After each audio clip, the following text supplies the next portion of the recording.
ঈদ হোক বা যে কোনো অকেশন, ডেজার্ট হিসেবে গাজরের হালুয়াটা কিন্তু বেশ লোভনীয়।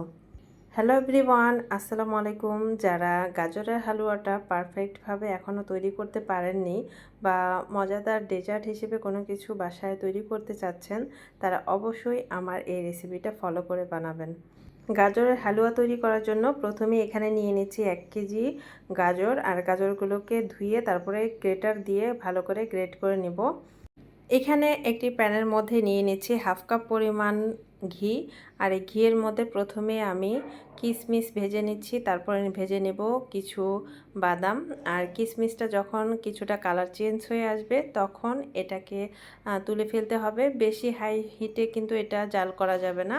এরপরে দেখতে পাচ্ছেন যে আমি কিছুটা পেস্তা বাদাম, কাঠবাদাম এসব আমি কুচি করে নিয়েছিলাম, আর এগুলো আমি কিছুটা দিয়ে দেব গাজরের হালুয়াতে, আর কিছুটা দিয়ে দেব ডেকোরেশনের জন্য, আমি কিছুটা রেখে দেব। বেঁচে যাওয়া ঘির মধ্যে আমি এখানে দিয়ে দিচ্ছি সেই যে কুচি করে নিয়েছিলাম, গ্রেট করে নিয়েছিলাম গাজরগুলো, সেই গাজরগুলো এখানে আমি দিয়ে হাই হিটে চুলার জালটা রেখে 5 মিনিট ভেজে নেব। আপনারা ঘড়ি ধরে 5 মিনিট হাই হিটে এটাকে ভেজে নেবেন। অনবরত নেড়ে চেড়ে ভেজে নিতে হবে যেন তলানিতে লেগে না যায়। 5 মিনিট নাড়াচাড়ার পর এটার দেখবেন সুন্দর একটা ফ্লেভার আপনার কাছে লাগবে। আর এরপরে আপনি বুঝতে পারবেন যে গাজরের এক্সট্রা পানিটা কিন্তু কিছুটা টেনে আসবে। আর গাজরের পানিটা অল্প আছে, কিন্তু যদি এটাকে ভেজে নেন সেক্ষেত্রে গাজরের এক্সট্রা পানি বের হবে, তাতে কিন্তু গাজরের হালুয়াটা ভালো হবে না।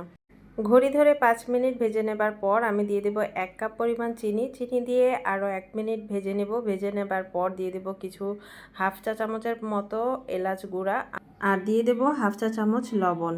আর তারপরে নেড়ে চেড়ে এখানে দিয়ে দিচ্ছি 1.5 কাপ পরিমাণ জাল করা দুধ। আর এই দুধটা দেবার পর এই হাই হিটে এটাকে আবারও দুধটা টেনে আসা পর্যন্ত জাল করে নেব। এতে গাজরটাও সেদ্ধ হয়ে যাবে আর গাজরের ঘ্রাণটাও একদম সুন্দর বজায় থাকবে। আর ঢাকনা দিয়ে কিন্তু এই কাজটা করবেন না, তাহলে গাজরের কালারটা কিন্তু নষ্ট হয়ে যাবে। জাল হয়ে যখন দুধটা একদম টেনে আসবে সে পর্যায়ে দিয়ে দিতে হবে সেই যে ভেজে রেখেছিলাম কিশমিশ আর বাদাম ভাজা, সেগুলো একসাথে দিয়ে তারপরে এটাকে আবারও কিছুক্ষণ নেড়েচেড়ে নিতে হবে। হালুয়াটা ভাজতে ভাজতে যখন প্যানের মধ্যে ঘিটা বের হয়ে আসবে তখন এর মধ্যে এ পর্যায়ে দিয়ে দিতে হবে হাফ কাপ পরিমাণ কনডেন্স মিল্ক। কনডেন্স মিল্ক দিলে এর টেস্টটা দ্বিগুণ বেড়ে যায়।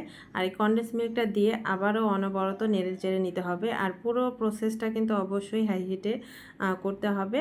আর কনডেন্স মিল্কটা দিয়ে নেড়ে চেড়ে তারপরে এখন দিয়ে দিচ্ছি আমি এখানে হাফ কাপ পরিমাণ গুঁড়া দুধ। আর এই গুঁড়া দুধটা যখন এটার সাথে মিশিয়ে নেবেন তখন এটার টেস্ট মনে হবে যে একদম গুঁড়া দুধটা আর ঘিয়ের সাথে মিক্স করলে যে ইনস্ট্যান্ট মাওয়া তৈরি হয় সেই টাইপের কাজ করবে, আর এটা খেতে অনেক ভালো লাগে। আর লাস্ট পর্যায়ে এখানে আরও 1 চামচ পরিমাণ ঘি দিয়ে এটাকে আরও অনবরত নেড়ে নিচ্ছি। এই যে এ পর্যায়ে একটু দেখলে বুঝতে পারবেন যে প্যানের মধ্যে কোনো এক্সট্রা পানি নেই, আর এটার পাশ দিয়ে একটু একটু করে ঘিটা বের হয়ে আসছে আলাদাভাবে। দেখলেই বোঝা যাবে যে কোনো এক্সট্রা পানি নেই। আর যখন বুঝতে পারবেন যে এই পর্যায়ে এসেছে তখন এটাকে নামিয়ে আপনারা পরিবেশন করবেন।